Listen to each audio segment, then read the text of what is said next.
एक बार फिर आपको ऐतिहासिक धरोहर में लेकर के चलते हैं भारत दर्पण यूपी 24 के इस एपिसोड में। हम बात कर रहे हैं भारतीय ऐतिहासिक धरोहर की, तो आज हम बात करेंगे बदायूं जनपद के ये बूरा नबीगंज पर ययाति के किले की। आज हम आपको लेकर आए हैं बदायूं जनपद से 30 किलोमीटर दूर एक ऐसा खेड़ा जो राजा ययाति की ऐतिहासिक धरोहर है। आज भी इस प्राचीन खेड़े पर अवशेष मौजूद है। ययाति एक राजा थे जो अपने पुत्र से यौवन प्राप्त कर लंबे समय तक राज्य का सुख भोगते रहे। राजा ययाति चंद्रवंशी राजा थे। वे राजा नहुष के 6 पुत्रों में से एक थे।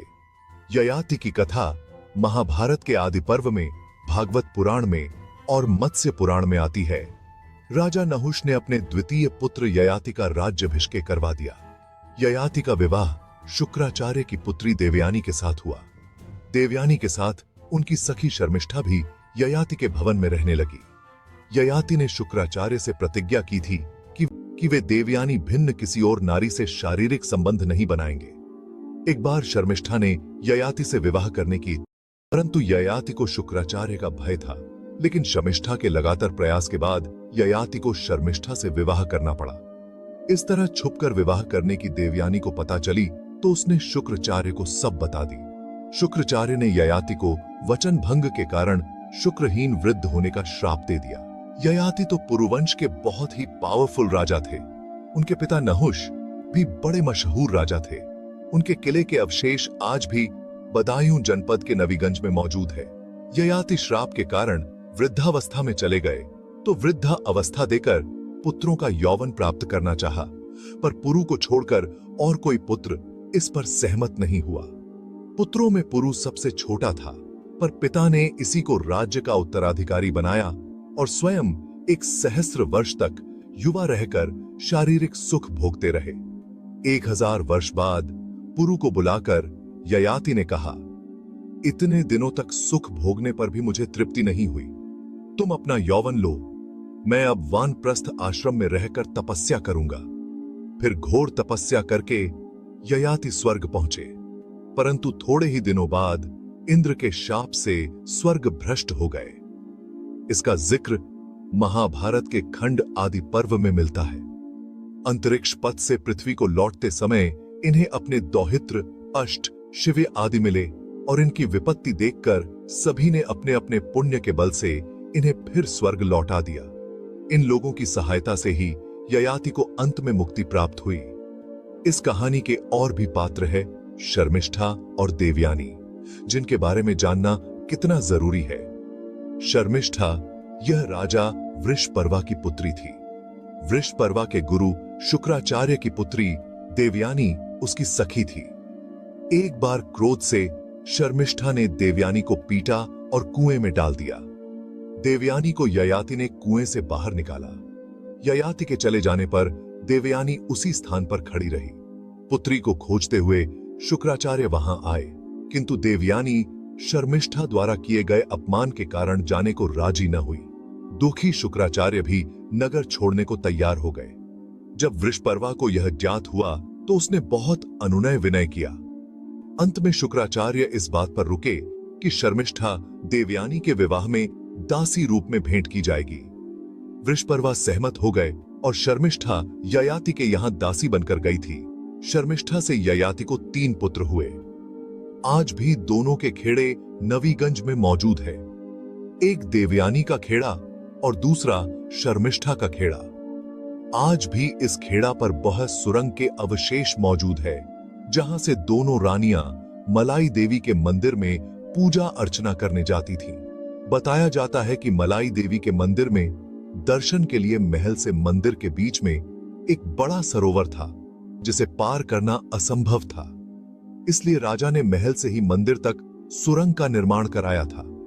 वर्तमान समय यह अलौकिक धरोहर मौजूद है। बहुशाह भव्य मंदिर मलाई देवी आज भी है। उत्तर प्रदेश सरकार के संस्कृति मंत्रालय से इसके रखरखाव को लेकर 1 करोड़ रुपए की मंजूरी हुई है, जिससे मंदिर परिसर में कार्य कराया जा रहा है। तो इस ययाति के किला की क्या खासियत है, ययाति के किला क्यों प्रसिद्ध है, इसके बारे में थोड़ी सी जानकारी देते हैं। ययाति चूंकि शुक्राचार्य की पुत्री देवयानी ययाति से विवाह किया था, और ये जो दो किला मैं पीछे दिखाना चाहूंगा, जो आप दो किला देख रहे हैं, सामने वाला पक्का किला बोला जाता था, और जिस किला जो हमारे नजदीक देख रहे हैं ये कच्चा किला होता था। तो यहाँ ऐतिहासिक जानकारी देने के लिए हमारे साथ मौजूद हैं राजपाल सिंह चौहान, जो इनसे जानेंगे कि यहाँ इसकी क्या इतिहास है, और इसका जो है महाभारत में भी जिक्र मिलता है, और तमाम जो ऐतिहासिक किताबें हैं उसमें भी पूरा नबीगंज के इस ययाति के किले का जिक्र है। जी, राजा ययाति भगवान कृष्ण के पूर्वज थे। ये इतिहास में बहुत महत्वपूर्ण व्यक्ति रहे हैं। यदुवंश जो चला है राजा यदु से चला है, तो यहाँ नबीगंज में राजा यदु का किला है। इससे पहले यहाँ ययाति भी रहते थे। ययाति की जो देवयानी से शादी हुई थी, उनके साथ दासी के रूप में शर्मिष्ठा, जो उसाबा के वर्तमान में उसाबा है, पहले उसुलपुरी था, उसके उस्मान उसपुरी नाम से प्रसिद्ध रहा है, उसके राजा की पुत्री थी। तो शर्मिष्ठा देवयानी के साथ दासी के रूप में रही यहाँ। तो इनके जो कच्चा किला है ये शर्मिष्ठा का है, और उधर जो पक्का किला है वो देवयानी जी का है। अच्छा, जैसे माना जाता है कि यहाँ से कुछ दूरी पर दैत्य गुरु शुक्राचार्य की तपोस्थली थी, उनकी बेटी यहाँ ब्याही थी, जिनके कुछ अवशेष आज भी किले पर कुछ अवशेष मिलते हैं, जैसे देवयानी का यहाँ मंदिर। मंदिर किसका है यहाँ पर जिसकी आज भी पूजा की जाती है? मंदिर मलाई देवी का नाम से प्रसिद्ध है। वैसे मांडवी का समाधि स्थल है। मांडवी देवी राजा ययाति की पुत्री थी। इस किले से लगभग 200 मीटर पर जो है पश्चिम में वो मंदिर है। मंदिर अति प्राचीन है। उसके अवशेष देख के प्रतीत होता है कि वो कई सदियों प्राचीन, उसके जो पत्थर की मूर्तियां थी उसमें भी छिद्र जैसे हो गए, इतने गल गए हैं, तो इससे प्रतीत होता है वो बहुत प्राचीन मंदिर है। अच्छा, ययाति कौन थे, इनके बारे में थोड़ा सा बताइए, क्योंकि दर्शक जानना चाहेंगे कि ययाति, चूंकि हर कोई व्यक्ति नहीं जान पाता ययाति को, तो उसका इतिहास में जो जिक्र किया गया है, महाभारत में भी जिक्र किया गया है, तो ययाति कौन थे, इसके बाद इनका जो वंशज चला आ रहा है वो कौन, कैसे हुए, महाभारत में इसका जिक्र क्यों किया गया है?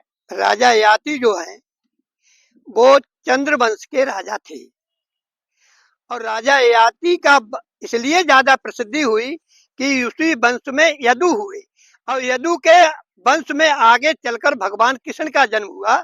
इसलिए राजा ययाति की बहुत अधिक प्रसिद्धि हुई। और दूसरे उनकी गुरु शुक्राचार्य की पुत्री, क्योंकि वो ब्राह्मण थे, उनकी पुत्री देवयानी जो थी, उनसे जो विवाह हुआ, उनसे ही यदु का जन्म हुआ। और तो माधवी जो थी वो भारत के 4 राजवंशों की जन्मदाता रही। तो इस जो ययाति का किला आप यहाँ बोला जाता है, इसके बारे में आपको क्या जानकारी है?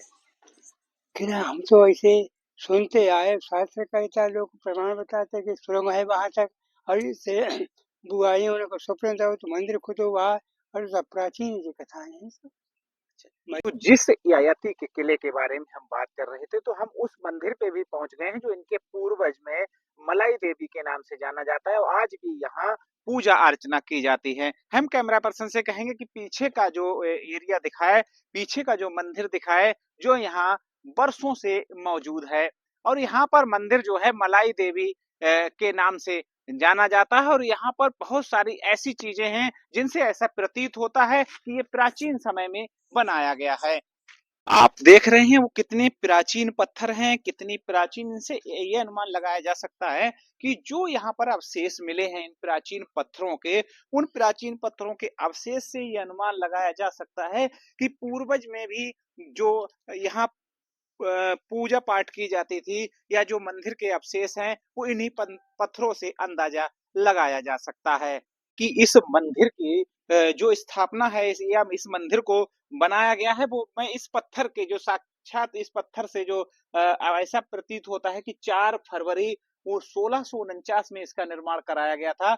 और ये मधुरा कुमारी के पति श्री अबलाक सिंह के द्वारा इस मंदिर का निर्माण कराया गया था। और मंदिर के मैं अंदर भी दिखाना चाहूंगा कि यहाँ पर जो मलाई देवी का मंदिर है, वो मंदिर कितना प्राचीन है। ये जो नक्काशी है, जो ये मंदिर की आप चौखट है, इस चौखट से अंदाजा लगा सकते हैं। ऐसा बताया जाता है कि यहाँ की जो जो चौखट है, उसका ऊपर का हिस्सा जो है किस जगह है, उनसे भी जान अस्तर में जी, इसका जो हिस्सा है वो कहाँ है? पहले जब मंदिर की खुदाई हुई थी तो जो पूरा हिस्सा पहले चौखट का निकला था, लगभग 40 कुंटल का है पत्थर का। अब वो पहले लोग ये समझे कि अष्ट धातु का है, तो इस मंदिर को अष्टधर्मई के लोग किसी तरीके से यहाँ से उठा के ले गए। वो आज भी मतलब वो मंदिर निहालदास मंदिर अष्टधर्मई में सुरक्षित है, और वो वहां से उन्होंने आज तक नहीं दिया है। 3 बाजू यहाँ से निकाली गई थी, इनको बाहर न लगा के अंदर इसलिए लगाया गया कि इनको दोबारा कोई चोरी न कर ले, इसलिए ये मंदिर की चौखटें चारों ओर से दबा दी गई हैं। ये पर्याप्त मात्रा में चौड़ी है। और भारत के अनेक संत और वैज्ञानिक लोग आए, उन्होंने ये बताया कि इस मंदिर की चौखट जो है बहुत प्राचीन है। मैं भी वहाँ बनारस उसमें प्रयागराज में जो संग्रहालय है वहां मैं गया था, तो वहां की चौखटें मैंने देखी थी। तो उन चौखटों से अपनी चौखटों से जब मिलान किया तो उससे प्रतीत हुआ कि हमारी चौखट जो है वास्तव में राजा ययाति के समय की, दसों हजार साल पूर्व की ये चौखट है, क्योंकि उस वहां जो चौखटें थी उनसे अधिक महत्वपूर्ण हमारी चौखट है।